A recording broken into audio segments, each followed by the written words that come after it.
Good afternoon, my fellow Knights of Freedom. Welcome to another great segment of walking 10 miles on the Ryerson Station State Park Warpath. No, I'm not on the Iroquois Warpath by request. A lot of my followers are like saying, "Where's Bear? When I see you in the woods, I hope Bear's there." Hey, my fellow freedom fighters. Oh, by the way, when I'm finished with today's great 10-mile march, I'm going to be at 8,173 miles. I'm very proud of my journey for freedom. No citizen in the history of the world has ever walked that far for their country and for their soldiers. And I'm a very proud man. But anyways, be brave, be strong, stand tall, walk proud, and most of all, talk loud, because the freedom of speech is the most powerful weapon that we have. And okay, back to the subject of the Iroquois Warpath. I attempted to go up there the other day. It's been raining so much here for the past 13 months, probably less than that, because last winter was actually a real winter where we had snow. But since before spring last year, since they have the new rain machines, actually right across the border in Ohio is one of the bases. I'm gonna do a investigative blog on that. But yeah, like Roswell, a weather balloon, a real weather balloon, not a flying saucer, crashed like, I'd say about 20 miles that way, straight over the top of those trees in a place called New Freeport. It's on my way to 100, West Virginia. It's a town. But anyways, that's how you find it. Look on Google. And actually, like I said, I'm going to do a blog about that. But anyways, this blog is about, oh, I can't go up on the Iroquois Warpath because it's too wet to get up.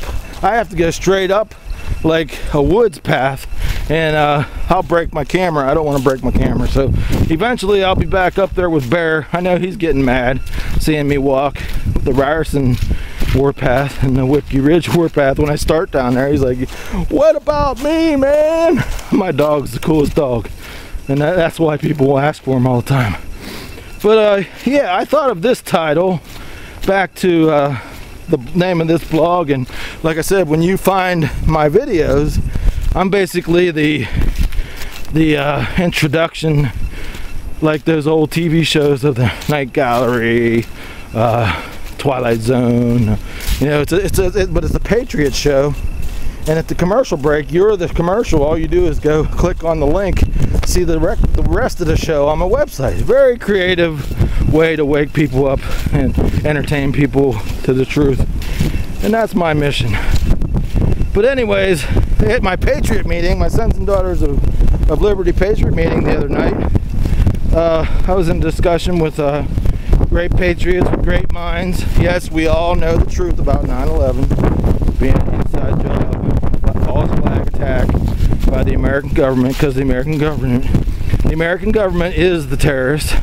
But anyways, they were talking, two guys were discussing about the first modern revolution in 1688, and they said how it was a myth that it wasn't a peaceful, glorious revolution, as they call it, when England got their Bill of Rights. They said it was a very violent time. So I'm like, really? That's why I never really studied it, because I'm basically a war historian mostly. But I mean, I study all history, but to dive into different stuff, when I saw peaceful revolution, glorious, okay, you know. But here, yeah, it's a lie. like all of our history is a lie. But anyways, you can, and when you see this title, go to the bottom of the video, click on there. It's very interesting, because like they said, you can compare my Patriot buddies at the meeting, fellow Patriot leaders, they said you could compare Obama to King James II, because Obama promised us in the beginning of his, you know, when he was first elected, he said, I'm going to build, we're not only going to have a military, we're going to have a civilian army more powerful than our regular military. And they tried, like over the last 2 years, they're trying to do away with our most, well, all our soldiers are patriotic, but you know, our most hard, passionate, like guys that go out and kick your ass. I mean, they all do. I mean, don't you guys know Marines are just tough? Okay, they're trying to abolish the Marines, and that's Obama's personal guard.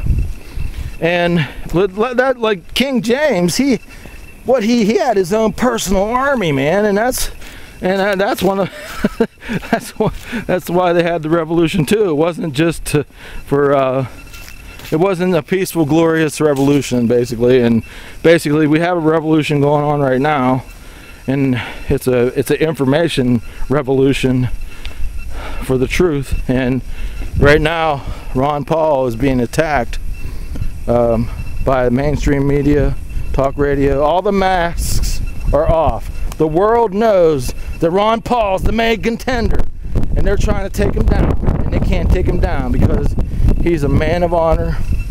My dear fellow patriots of America, the world is watching. The world knows that 9/11 was an inside job. They know that that actually could be the topic to end. We could stop World War III, but because you people have been misled and down the path of half-truths for 10 years, you don't even know what the truth is. And I'm very angry at you guys who follow Sean Hannity. Very angry. I don't feel sad anymore for you, because we need you.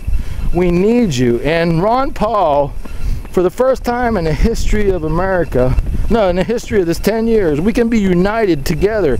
Democrats, Republicans, everybody behind the cause of freedom. And the world knows it's Ron Paul, except you idiots who would follow Sean Hannity and Glenn Beck and Rush Limbaugh fall over that cliff to nowhere, death. And that's what's going to happen. And I don't want history to look back at how tyranny finally won. They won it here, where the torch of freedom started here, and it lit the world. The fire of patriotism lit the world.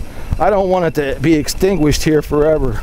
And I want you to wake up and see that Ron Paul is the cause, that to rally for patriotism and restoring this country back to the great country that it is.